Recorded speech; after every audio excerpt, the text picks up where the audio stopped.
Namaku Diana. Aku seorang mahasiswa tingkat akhir di sebuah universitas di kota ini. Aku bukan orang yang mudah takut. Seumur hidupku, aku lebih percaya pada logika daripada cerita-cerita mistis. Tapi, semua itu berubah saat aku pindah ke sebuah kos tua di pinggiran kota. Kos yang katanya murah dan nyaman untuk mahasiswa. Tapi ternyata menyimpan sesuatu yang jauh lebih mengerikan dari yang pernah kubayangkan. Sebuah rahasia kelam yang membuatku menyesal pernah menginjakkan kaki di sana. Aku masih ingat malam pertama di sana. Malam di mana semuanya berubah. Aku tiba di kos itu pada sore hari. Bangunannya tua dengan cat yang mengelupas dan jendela-jendela yang berdebu. Ada pohon beringin besar di halaman. Akar-akarnya menjalar kemana-mana, seperti tangan-tangan yang mencoba mencengkeram tanah.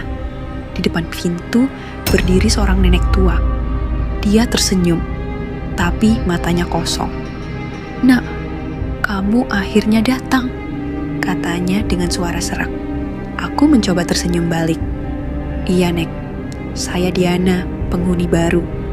Dia mengangguk, lalu berbalik masuk tanpa mengatakan apa-apa lagi. Aku mengikutinya masuk, dan saat itu juga aku merasakan sesuatu yang aneh. Udara di dalam kos ini lebih dingin daripada di luar.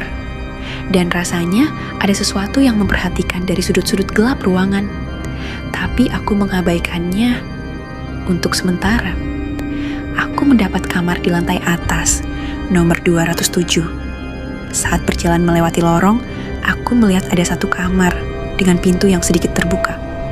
Aku mengintip ke dalam, dan di sana ada kursi goyang tua. Di atasnya duduk seseorang membelakangiku. Rambutnya panjang, putih kusut, dan tubuhnya kurus kering seperti tinggal tulang. Aku terpaku. "Nak!" Suara nenek tua itu membuatku tersentak. Aku buru-buru menutup pintu dan berpura-pura tidak terjadi apa-apa. Nenek itu menatapku dengan pandangan tajam. "Jangan pernah buka pintu itu," katanya dengan suara rendah. Aku mengangguk, tapi malam itu aku menyesali rasa ingin tahuku. Malam pertama, aku tidak bisa tidur. Aku merasa ada sesuatu di kamarku. Aku mencoba meyakinkan diri bahwa itu hanya imajinasiku. Sampai aku melihat bayangan itu di sudut kamar. Seorang wanita tua berdiri di sana, membungkuk, menghadap ke dinding. Aku ingin berteriak, tapi suaraku hilang. Wanita itu perlahan berbalik, wajahnya penuh luka, matanya hitam pekat, dan dia mulai berjalan ke arahku. Aku langsung menarik selimut, menutup wajahku, berharap ini hanya mimpi. Dan entah bagaimana, aku akhirnya tertidur. Keesokan harinya, aku bertanya pada penghuni lain tentang kejadian semalam. Mereka hanya diam, saling pandang, seolah aku baru saja menyebut sesuatu yang tabu. Akhirnya, seorang pemuda bernama Rudy berbicara. "Kamu melihatnya juga?" katanya lirih. Aku terkejut. Rudy menghela napas. Semua penghuni yang tidur di kamar itu pasti melihatnya. Dan satu persatu mereka pergi atau hilang. Aku mulai merasa tidak nyaman. Aku bertanya, siapa sebenarnya nenek tua yang tinggal di sini? Rudy hanya berkata, "Dia bukan pemilik kos ini. Pemilik aslinya sudah lama meninggal. Tapi nenek itu, dia tetap tinggal di sini." Aku tidak bisa menahan rasa penasaranku lebih lama. Malam itu, aku mengendap-endap ke kamar terlarang yang kulihat pertama kali. Tanganku gemetar saat memutar gagang pintu. Saat pintu terbuka, aku melihat ruangan itu dipenuhi foto-foto lama. Semua fotonya wajah seorang nenek tua yang sama. Dan di tengah ruangan ada kursi goyang itu. Dan seseorang sedang duduk di sana. Aku menahan napas, berharap itu hanya bayangan.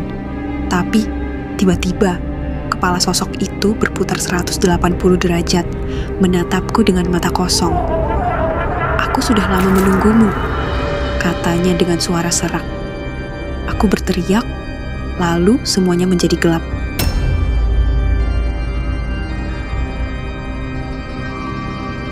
Aku terbangun di kamarku, tapi pintunya terkunci.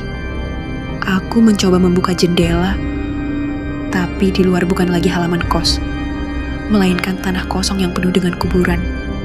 Dan di sana, ada sebuah nisan yang tertulis namaku. Tiba-tiba, suara kursi goyang itu kembali terdengar. Aku berbalik, dan nenek itu sudah ada di dalam kamar. "Kamu milikku sekarang," bisiknya. Aku tidak pernah keluar dari kos itu. Tidak ada yang pernah melihatku lagi. Mereka hanya mendengar suara kursi goyang itu setiap malam. Dan kalau kau mendengar suara itu juga, mungkin aku yang sedang duduk di sana sekarang